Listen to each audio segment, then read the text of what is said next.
Future tanks. The end or a new birth? What generals won't tell you? Friends, this piece is the result of months of deep thought and analysis. If the future of warfare moves you as deeply as it moves me, please subscribe to the channel and leave your opinion in the very first comment. Are tanks a thing of the past or the future? Let's figure it out together. Every one of your comments is another brick in our shared understanding of what lies ahead. And yes, something important awaits you at the end of this text. Picture this for a moment. A vast battlefield swallowed in smoke and acrid fumes. Explosions echo in the distance. Suddenly, from behind a ridge, nothing appears. Only silence. Just a faint, low buzzing, like an angry swarm of bees. The sky darkens with a cloud of cheap, almost homemade drones. Each carries a shaped charge. Each hunts its target. But where are those steel monsters? Where's the thunder of tracks? The roar of 500 horsepower engines? Where are the tanks? They're gone. Devoured. Or are they? Close your eyes. It's the First World War. The mud of Flanders. British and German soldiers, entrenched for years, slaughter each other with machine gun fire. Progress has birthed a meat grinder with no apparent escape. Then, on the 15th of September 1916, by the Somme River, German troops watch in horror as iron beasts slowly, clumsily, yet inexorably crawl toward their positions. 32 tons of steel spitting fire. This is the British Mark I, the rhomboid. Just its sight shatters the nerves of battle-hardened veterans. This isn't a weapon. It's the end of an era. Thus began the age of the tank. More than 100 years later, we stand at a similar threshold. But this time, the tank appears to find itself in that very trench, under fire from a new, democratic, and terrifying weapon: drones. The stakes? Nothing less than the future of ground forces. Will our children and grandchildren still know the word tanker? Or will it vanish into history books, alongside Teutonic Knight and Cavalryman? My name is, author's name, placeholder, and by the way, my surname is Shishkin, and that's no accident. More on that in a moment. I'm no general, and I don't work for some fancy think tank. I'm just an ordinary person who became obsessed with this topic because I sense we're living through a historic turning point. I've spent hundreds of hours digging through history, economics, and frontline news, and now I'll share everything I've learned with you. This will be a long conversation, but it's worth every minute. Promise. Why do we always bury weapons prematurely? The cycles of history. The history of warfare is an eternal tango, the tango of sword and shield. One makes a thrust, the other parries. One penetrates, the other fortifies. This pendulum has swung for millennia. And here's the most ironic and dangerous part. Every time a new sword appears, it seems the end has come. The pendulum has frozen forever. The shield is shattered. But time passes and an answer always emerges. Let's begin at the beginning. My surname, Shishkin. Do you know its origin? It comes from Shishak, a steel helmet that formed part of the incredibly effective and expensive full-plate armor of its time. In the 14th and 15th centuries, a man clad head-to-toe in plate armor was the medieval equivalent of a tank. Against a peasant with a pitchfork or even a foot soldier with a sword, he was nearly invulnerable. Only a very wealthy, high-born warrior, a big shot, or shishka, could afford such armor. Hence the name, Shishak Shishka. My ancestors, it seems, were not poor. Back then, such armor could turn the tide of battle. But then a new sword appeared: firearms. Clumsy at first, they grew more advanced, and by the 17th century, a knight in full plate became an expensive, clumsy target. It seemed the era of individual infantry protection was over forever. Yet the pendulum swung back. Trench warfare was born, followed by the steel helmet. No longer full-body armor, but protection for the body's most vital part. The shield had returned in a different form. Take a more recent example. World War I. Spring of 1915. Ypres. The Germans release 180 tons of chlorine gas from cylinders along a 6-kilometer front. A yellow-green cloud creeps slowly toward French and British positions. Chaos erupts. 5,000 die instantly, 10,000 are maimed. Gas. The word strikes terror comparable to the atomic bomb in 45. It seemed like the ultimate weapon, the end of open-field warfare. But what do we see today? Gas masks are standard gear. Chemical detection and decontamination systems exist. Chemical weapons have shifted from absolute sword to instruments of terror against defenseless civilians or tactical tools to constrain enemy movement. Against a modern, prepared army, their effectiveness is nearly zero. The main risk is accidentally gassing your own troops. The shield was found. So why, despite seeing this cycle repeat again and again, do we keep panicking? Tanks are dead, scream headlines after footage of burning T-90s and Abrams tanks. But let's examine this calmly. Perhaps we're only witnessing another swing of the pendulum. Maybe the tank is simply awaiting its new shield? The birth, triumph, and first death of the tank, a historical primer. To grasp the future, we must understand the past. And the tank's past is glorious and dramatic. The idea of an armored vehicle on the battlefield is as old as war itself. Chariots, wheeled rams, Leonardo da Vinci's sketches. But the tank's true father was the deadlock of World War I, the positional nightmare. Machine guns, barbed wire, and artillery created an unbreakable front line. Any soldier who raised his head above the parapet was doomed. The tank's genius lay in synthesis. Firepower, machine guns, cannons, protection, armor against bullets and shrapnel, and mobility, tracks to cross shell craters and overcome trenches. The first rhomboids were terribly primitive. Pedestrian speeds, unreliable engines, hellish confinement inside. Temperatures reached 70 degrees Celsius. But they achieved the crucial breakthrough. They shattered the psychological barrier. They inspired terror. They broke enemy lines not just physically, but morally. The interwar period brought experimentation and misconceptions. Many strategists, like the French, saw tanks as mere workhorses to support infantry, slow and heavy. Others, like Britain's Fuller and our own Tukhachevsky, foresaw the future. Tanks as independent striking forces, steel rams capable of deep breakthroughs. Few listened. Then came World War II. The Germans, who didn't initially have the most numerous or advanced tanks, showed the world blitzkrieg. Not scattered vehicles, but armored spearheads, pincers, coordinated by radio, supported by aircraft, the famous Junkers Ju-87 Stukas, and motorized infantry. Speed, concentration of force, command, and control. The tank became the main instrument of victory. Triumph. The tank, king of the battlefield. But by 41 near Moscow and 43 at Kursk came the realization. The enemy had learned to fight back. Powerful anti-tank guns, Germany's famed 88, mines, and grenade launchers, like the Soviet RPG-43, appeared. Sending tanks in head-on assaults against fortified positions became suicide. A new doctrine emerged: tight coordination with infantry, artillery, and sappers. The tank could no longer operate alone. It became part of a complex orchestra. Its first death was exaggerated. It was simply maturing, growing more sophisticated. The Cold War epitomized the pure sword versus shield race. The sword, shaped charges piercing armor with jets of molten metal. It seemed no thickness of steel could stop them. The shield, composite armor, steel plus ceramics plus other materials, that disrupted and dissipated these jets. A new sword, armor-piercing fin-stabilized discarding sabot, APF-SDS, rounds with depleted uranium or tungsten penetrators flying at 1.5 kilometers per second.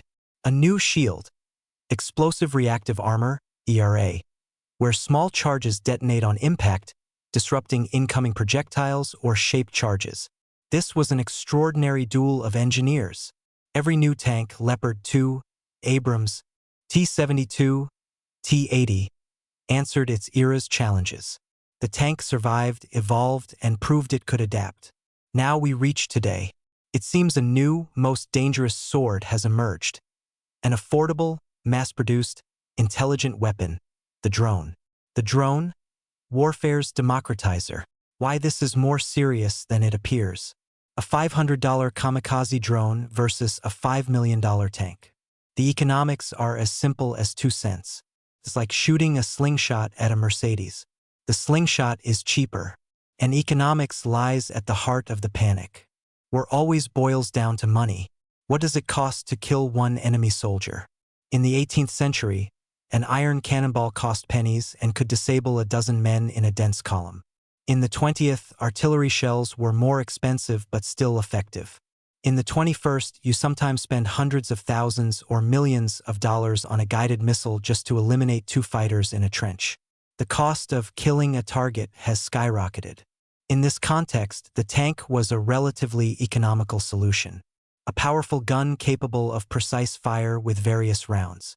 A single tank shell costs far less than a missile. If a 3-person crew, operating the steel fortress, could suppress multiple enemy firing positions, eliminate dozens of soldiers, and advance their own infantry in a single day, that was tactically and economically justified. Then came the drone and turned everything upside down.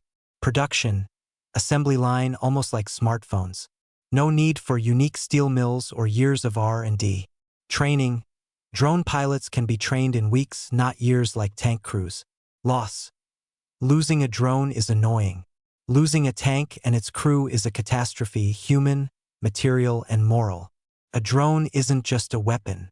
It's an eye, a spotter. À suicide bombé.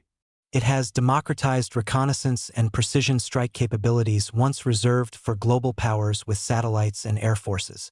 Now, a small group of enthusiasts with a swarm of drones can control kilometers of front line and strike with surgical precision.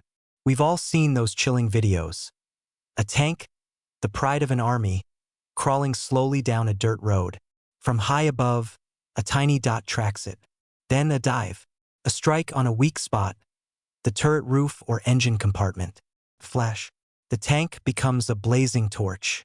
After such footage, it's tempting to declare armored vehicles obsolete forever. It seems the shield is finally broken. But is it? Improvisation as the mother of protection meshes, cages, and sunburns. War isn't just about technology. It's also about ingenuity and soldierly improvisation. The response to the drone threat didn't come first from research labs, but from the front lines. This is critical. It shows the system, tank plus human, began adapting immediately. What have we seen in the SVO zone? Walking zoos. Tanks and IFVs hastily draped in anti-heat mesh, grills, sometimes in multiple layers. Whimsical metal cages sprout atop turrets. It looks ugly, like the vehicles got caught in spiderwebs. But it works. The principle is simple. Detonate the kamikaze drone before its shaped charge touches the main armor. Mesh, grills, or even thin metal sheets trigger the charge at a distance, causing the jet to dissipate harmlessly in the air. This is the modern equivalent of the knight's shield raised against a lance. Primitive? Yes. Effective? Often more than enough. Next came electronic warfare, EW systems. Stationary, mobile, man-portable. They create a radio frequency umbrella, causing drones to lose contact, glitch, and either crash or return to base. This is a more high-tech shield. What's on the horizon? Laser-based active protection systems. Imagine. Sensors detect an incoming drone, and in milliseconds, a powerful laser burns through its camera or fuselage, disabling it. This isn't science fiction. It's being tested now.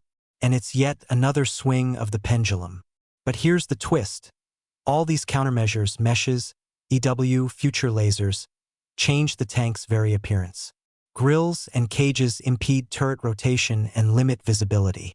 Powerful EW can jam friendly comms. Active protection systems demand space, power, and new sensors.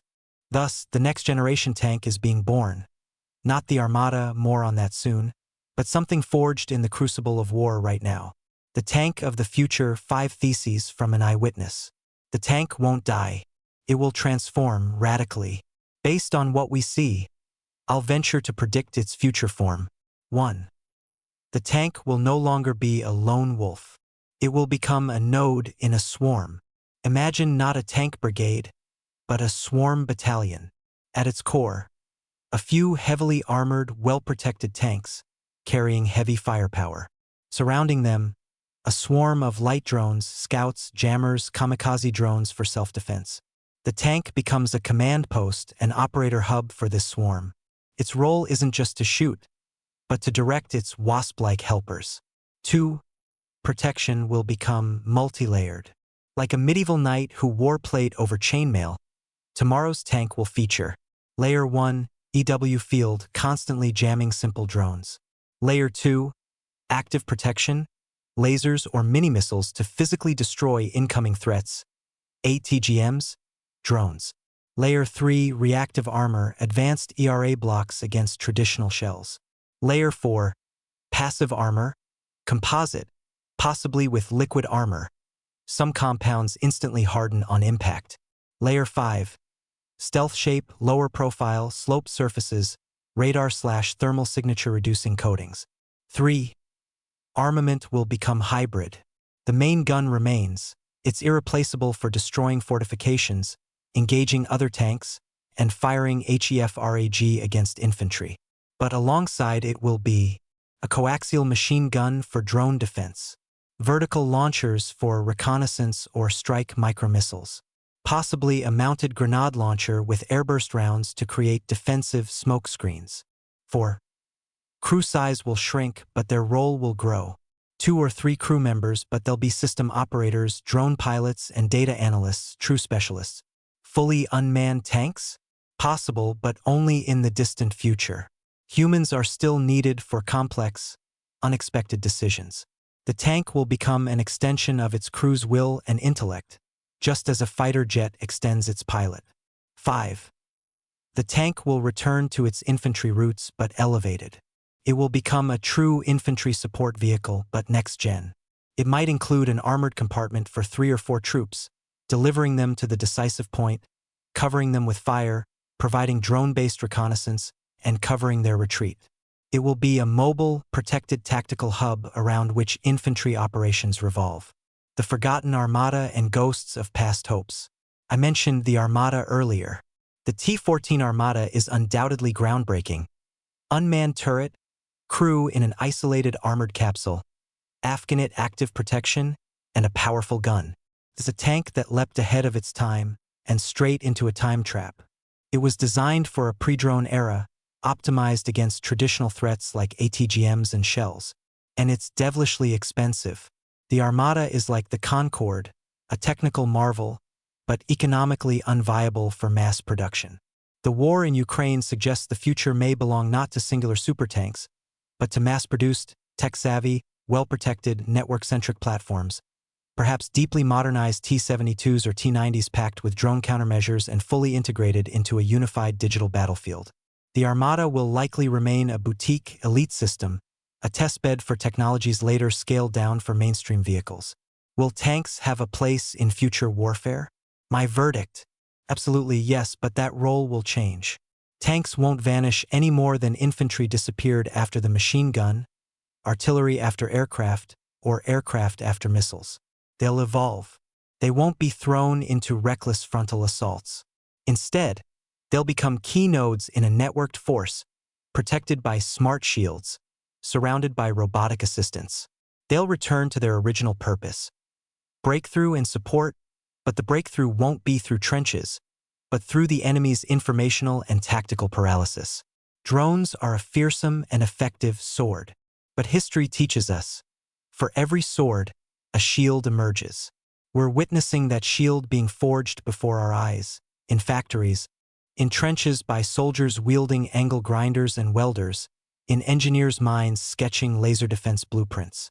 The tank is an idea, the idea of concentrated firepower, survivability, and maneuver on the battlefield.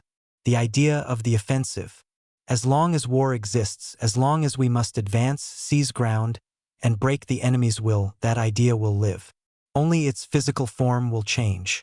And that's not frightening, it's life. We stand on the brink of the 4th-generation tank's birth.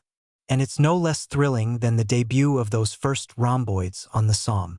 If you've read this far, congratulations. You're not the kind who believes clickbait headlines. You seek depth. And now your opinion is invaluable. I've shared my carefully gathered thoughts, but truth is born in debate. So please do 3 simple things to help us all.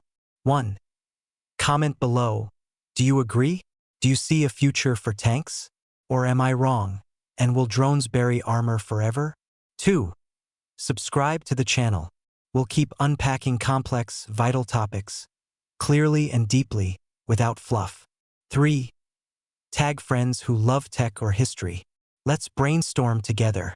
Your comment and like determine whether more people see this analysis. Let's cut through the noise and find the signal. Comment now.